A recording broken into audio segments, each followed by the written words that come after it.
Hi guys, it's Chris at Cork and Crown, back at a dining room table with some more cider to try. But it's not a cider, it is a perry, and it's a very, very, very, very special perry from a producer, a famous producer, that I've never tried before, and I may never try again either after this, and you'll find out why in a bit. It's called The Last Hurrah. There it is. Made in 2001 from Moorcroft, aka Stinking Bishop, Perry Pears, by Kevin Minchew, Tewkesbury, Gloucestershire. Kevin Minchew. If you know anything about perry making in this country, you'd know the name Kevin Minchew, basically. Very famous. I've always wanted to try stuff, never got around to it. I believe he doesn't make anymore. So yeah, let's read what it says on the label. There's a lot of blurb, but I am going to read it all because I think it deserves it. Okay, The Last Hurrah. Kevin Minchew is a name not known far and wide, but in his heyday, he produced some spectacularly expressive perries. The Last Hurrah is one such perry that honours Kevin, the Moorcroft Perry Pear, aka Melbourne Hills, aka Stinking Bishop, his old oak whisky barrels, and time, lots of time. The Moorcroft Perry Pears were hand-picked from a stand of trees at Gorse Hill Abbey near Broadway, Worcestershire, in the October of 2001. After a particularly long warm summer, Kevin then milled and pressed the pears, followed by a long, slow, spontaneous fermentation by wild yeasts in the old oak whisky barrels through the winter of 2001. In the spring of 2002, the perry was bottled with the addition of the liqueur de tirage, a blend of sugar, yeast and nutrients to achieve a secondary fermentation in bottle, like champagne. The records of the exact blend have been lost to time, as were the bottles, which were secreted away when Kevin ceased perry making, until July 2024, when frantic phone calls took place between Kevin, Gabe Cook, the ciderologist, and Tom Oliver, perry maker from Herefordshire. The barn where Kevin had stashed his treasured perry was about to be demolished. Time was tight. A rescue mission was hatched and duly executed.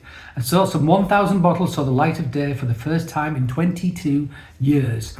No spoilers here. This is a bottle fermented perry that never reached its final destination of disgorgement at Three Quires Vineyard. Instead, it has remained Ciolise for a long, long time. The resulting drink is a testament to the miracle of time, the class of the Moorcroft Perry Pear, the warm embrace of the whisky barrel, but most of all, to the skill and passion of the finest of perry makers. It's our honour and privilege to present Kevin Minchew's Last Hurrah. Pretty interesting stuff. This is 22 years old. It's been on lees for 22 years. I've never had a 22-year-old perry. It says it contains no added sulfites. This perry is presented and sold in the original bottle with the lees from 22 years and rust on the cap. There is the rust on the cap. To serve, stand upright for 24 hours, chill lightly and pour gently, blah, blah, blah. Alcohol, 11%. That's big. Now, part of that, I assume, is to do with evaporation through the oak barrels. Part of it's to do with maybe whiskey in the barrel, but 11% is massive. It's a massive perry. I don't recall having a perry as strong as that ever. 8 point something is probably the highest I've ever been. Yeah, I am honoured to get to try this. Shout out to Tom at Mon's Cheesemongers, who spotted these, thought of me, and got me a couple of bottles. Thank you, Tom. Very much appreciated. Quite excited. So, let's do it. 22 years in, see what's happened. So it was dosed, but they didn't freeze the neck, and then disgorged, which fires out. So you riddle it, so it goes upside down. I'm not going to turn it upside down. All the leaves and everything gradually end up in the neck. Then you freeze the neck, disgorge, that comes out like a cork of like leaves and everything. And then you maybe top it up a little bit, put a cork back in, then all the yeast should be gone. So if you want to sweeten it, you can sweeten it at that point, and it shouldn't ferment out because you've shut out all of the yeast, etc. You didn't get to that stage. So all of that stuff that would have got shut out is still in the bottle, in the bottom of this bottle. Okay, a lot of talking. What are we, 4 minutes in? Here we go. Oh. Pop. Whoa. Ah. There you go. There you go. So we do have a look at the rust around the top. We do have I don't know if it's making it out of the barrel, but there's some smoke in that gun for sure. Some bubbles rising to the top, if you can see that. I've got a massive glass. Massive glass. I thought, why not? I want to be able to smell this properly, swirl it properly, get as much out of it as I possibly can. And there it is. There it is. Lovely mousse. Gorgeous colour. Amber. I mean, it's like amber. It's looking cider almost rather than, it's amber rather than brassy. The closest thing I think of this is the Napa that I had from Cummadoc. That looked like a cider. That was nuts. There you go. That's what it looks like. How's about that? Fine bubbles, of course, because it's force carbonated. All of that carbonation came from the yeast in the bottle, fermenting out the sugar. Let's smell it.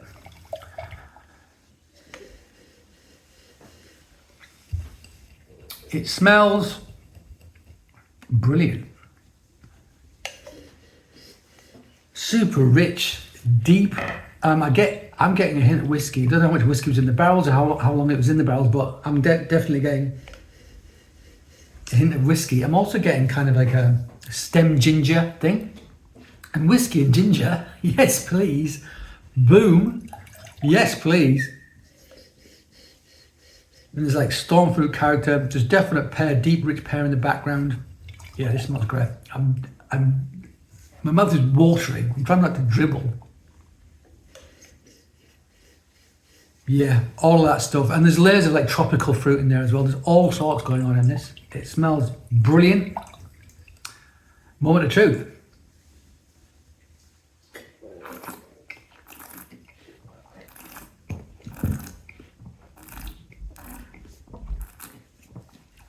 Okay, bubbles are awesome.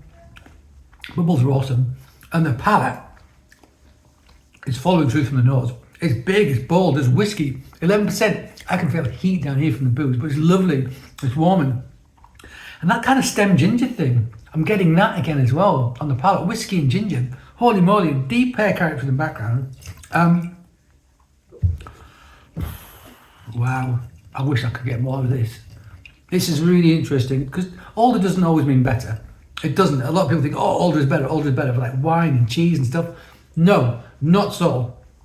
If this is quality and this is time, everything does that.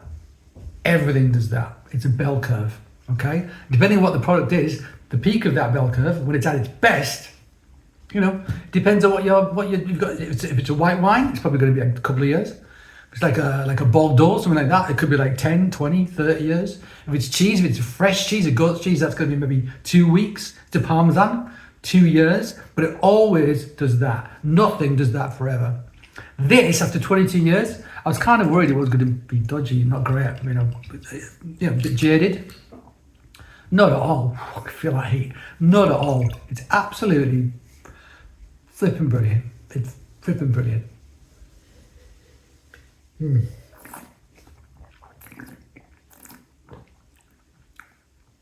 even if I didn't know the backstory, I'd still be sitting going, that's brilliant, it's amazing, but there's so much going on. What the flip is this thing?